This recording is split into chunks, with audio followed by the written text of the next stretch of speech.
What's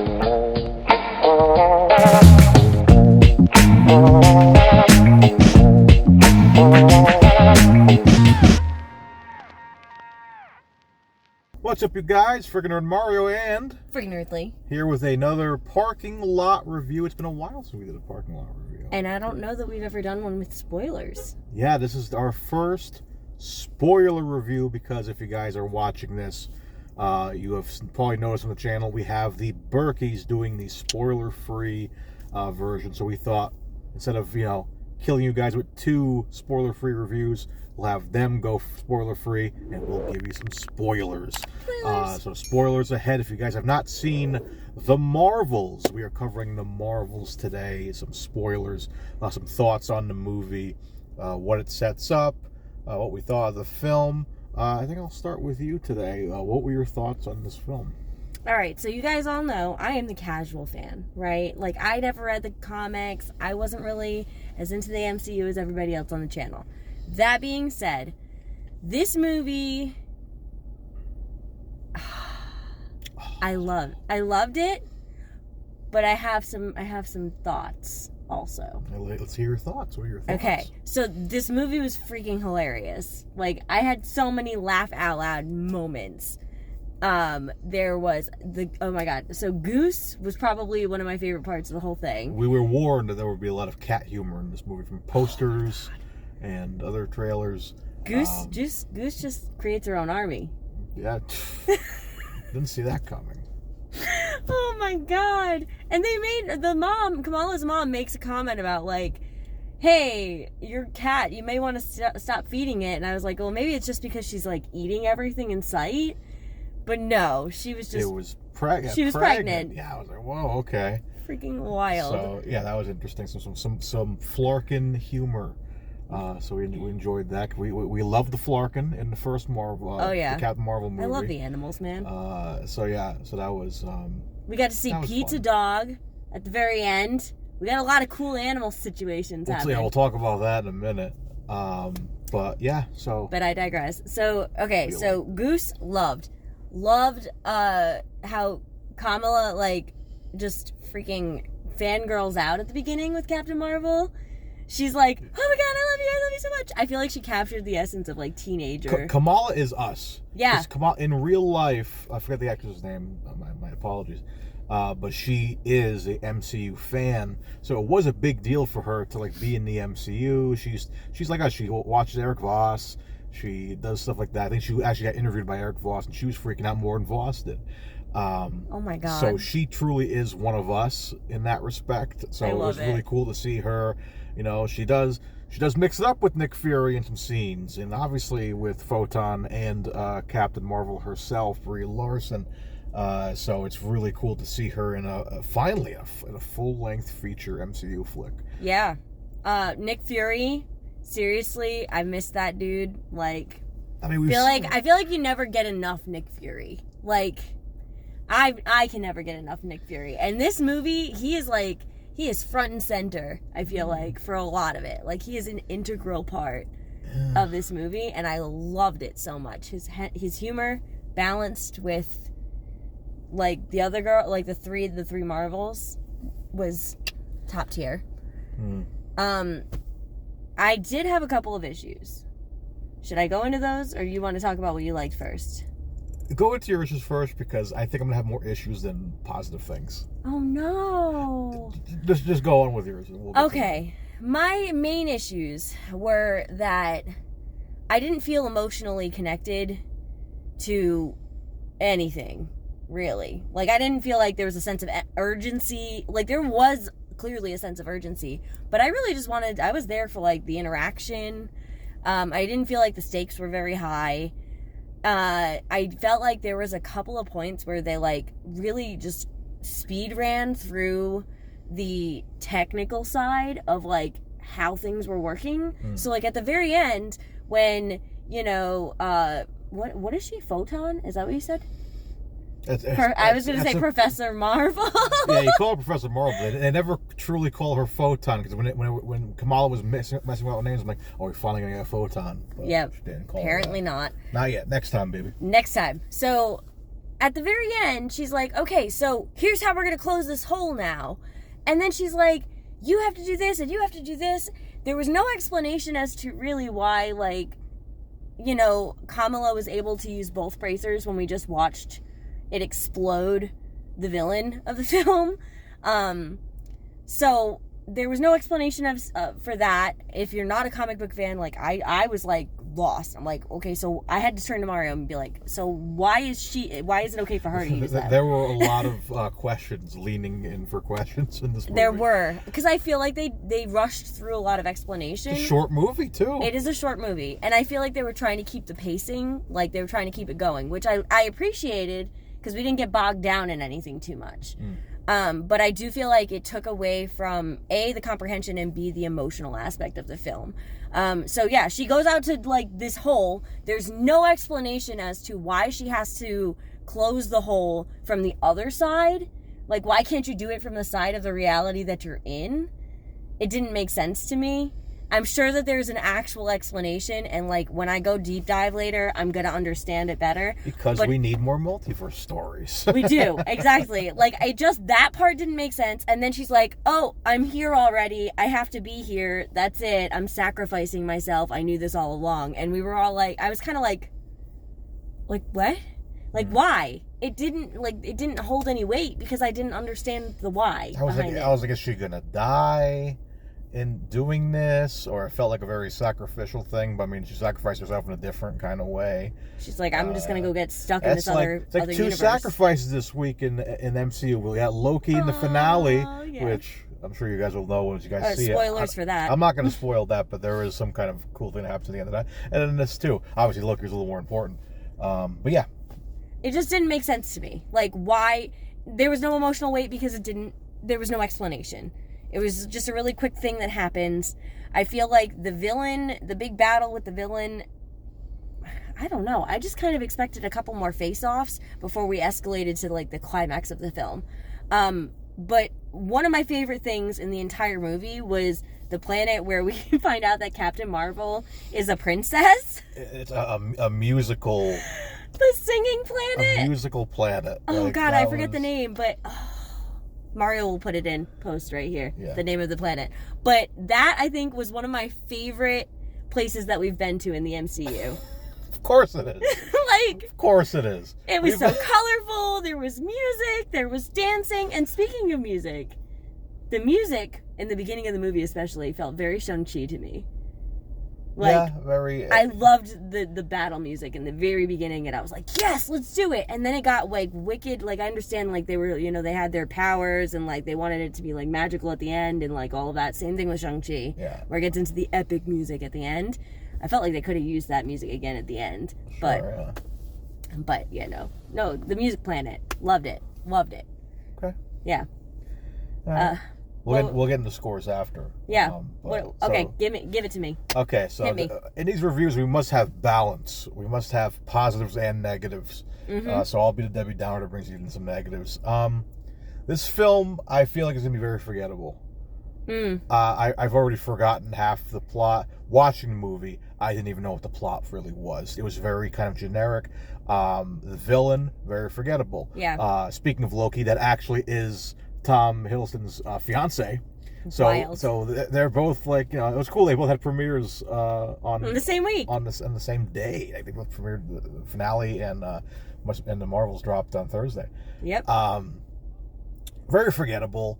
Like, her character is like, so she has Ronan the Accuser's like hammer, which I thought was destroyed. I don't know if they didn't really explain if that was the same hammer. Is she the destroyer from an alternate universe? No, it's not. It's the same universe, but like, it's like, or so we think. I don't know. But it just, like, they don't really explain much of her. They really drop us into her. Like, she's the first scene. We see her finding the other bracer, whatever, and we're off to the races. And so I think, this is interesting that they made the movie so short, because you could have went a little longer and gave us more explanation on certain things and aspects, because I was very lost, and like, even you were lost. Yeah, I'm kind of like Wow. it's a very like generic kind of story. It's like, oh, Captain Marvel destroyed my planet, so I got to bring back all these aspects like water and the sun into it, and it's like very predictable. Like we already know she's eventually gonna get the second bracer, and then something's gonna happen, and then we're gonna save the day. So there's not really any stakes there. It's just like. Yeah, there wasn't even really much explanation about how the bracers worked. Like, it was like, oh yeah, she absorbed your power and then reflected it back to you. And like, I'm sure they explain it more in like Miss Marvel. Cause we watched Miss Marvel once, and like we weren't fans of that show. I know some people were, but I was one of the few that was like, I just didn't enjoy it. But maybe I'll give it another chance. Then I've seen this, watch Captain Marvel again. mm-hmm. But yeah, okay. So with that, yeah. So there's a lot. There's just certain things that I just didn't care for. The comedy's there. I think all the girls work well together. Mm-hmm. I'm still not like sold on Brie Larson. I've never been like a Brie Larson fan. Yeah. It's just, like nothing like even like her working off these other characters. It still didn't like make me like her anymore. It didn't make her more relatable to you? Yeah, like from what I heard from like a lot of like Screen Crush and other people like that were reviewing this movie spoiler free, they say Kamala Khan stole the show, and I agree. I think she's really funny. She's fun. But I would have watched a whole movie of just Kamala Khan and Photon.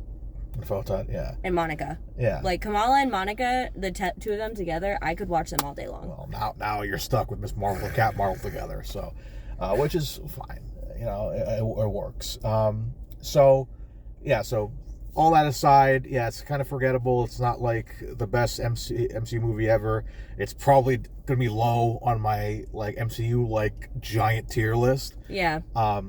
But with that being said, as I'm gonna steal a term from the kids, as mid as the film was, it sets up so much of the future. Oh yeah. The last act, the last 5 minutes, we get a reminiscent of Iron Man scene where we see Kate Bishop come back. Yeah, Pizza Dog. Kate Bishop. Yeah, we see Pizza Dog first. It's like pizza delivery. He's eating. I saw her bow first. Yeah, I saw the bow first. I was like, oh, they're really doing this. So we have Kate Bishop, and we see Kamala Khan. Can we get Yelena too?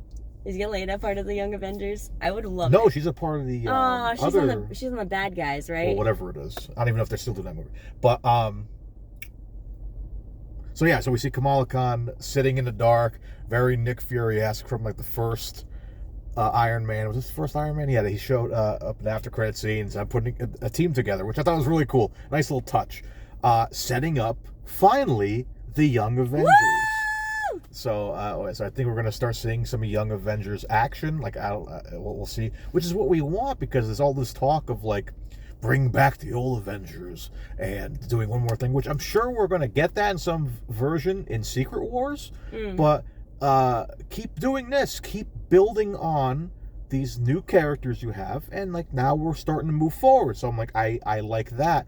And the big one, the mid-credit scene, we see Photon waking up in a hospital bed and sees her mom, which is not her mom, who really is. Well, I didn't really catch. So I think she's Miss Marvel in that universe, or because she has the bracers on. She had like a almost like a pound sign. I think she's either Photon or Captain Marvel in that universe, something like that.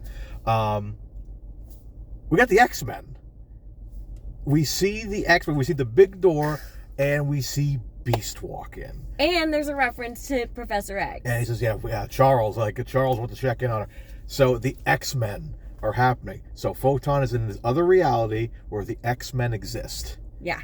And it sounded like it was, what's his name, Frazier, still voicing him. He was Beast in the other X-Men movies. Oh.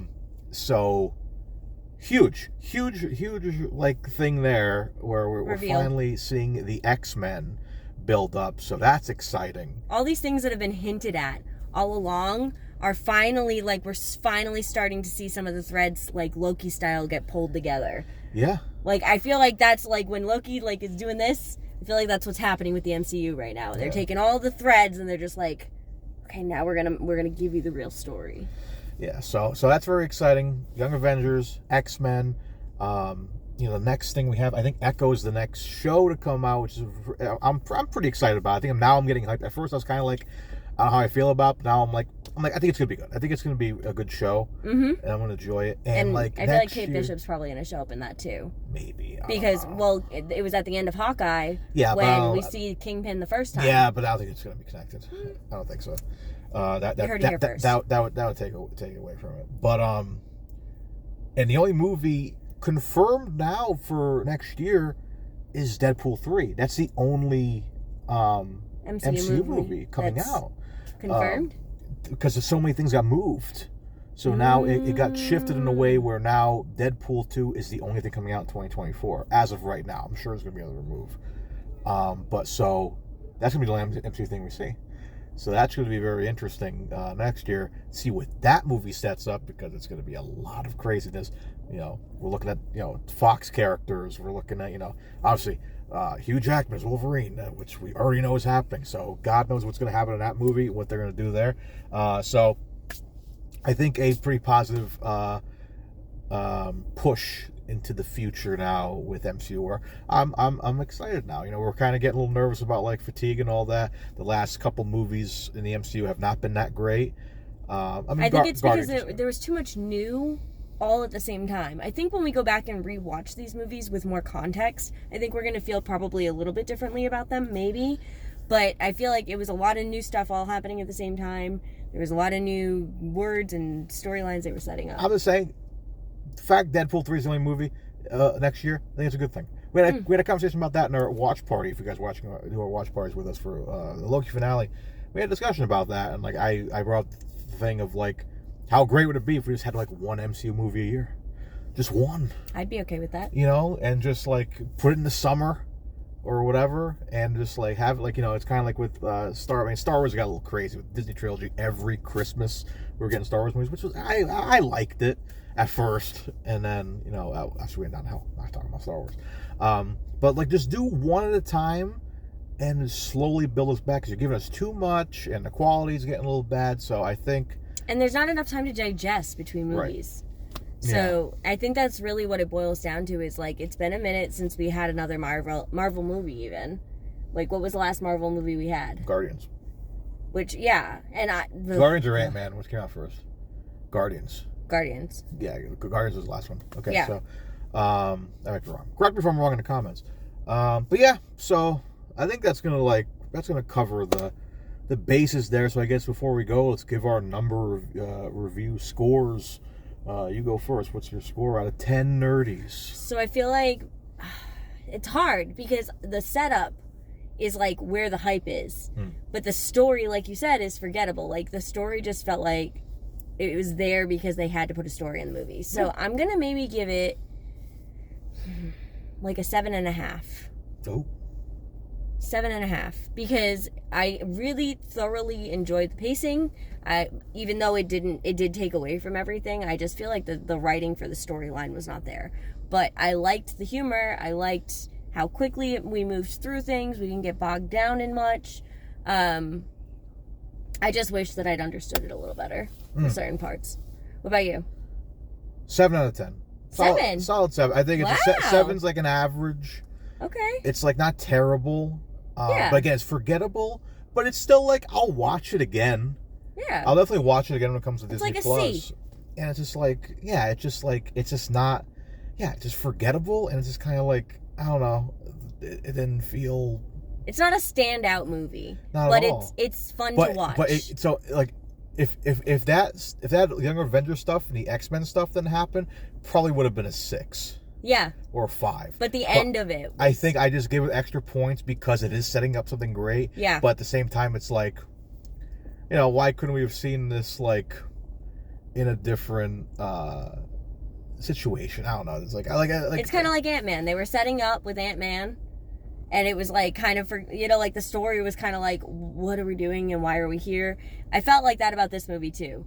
But the setup and what it's setting up to is definitely where it's at. Yeah.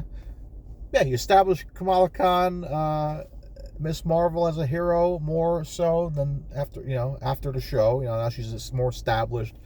Her and Cat Marvel going at it, and then Photon's in hanging out with the X-Men. So yeah, we'll see. So 7 from me. 7.5. 7.5 out of her. So yeah, go check it out, guys. Let us know in the comments how you guys felt about the movie. Give us your nerdy rating in the comments. Nerdy rating in the comments. One out of 1 to 10. 1 out of 10. 1 to 10. 1 to 10. So anyways, guys, that's going to do it for the Marvels for us here at Friggin Nerds Media. I've been Mario Lima. And I'm Friggin Nerdly.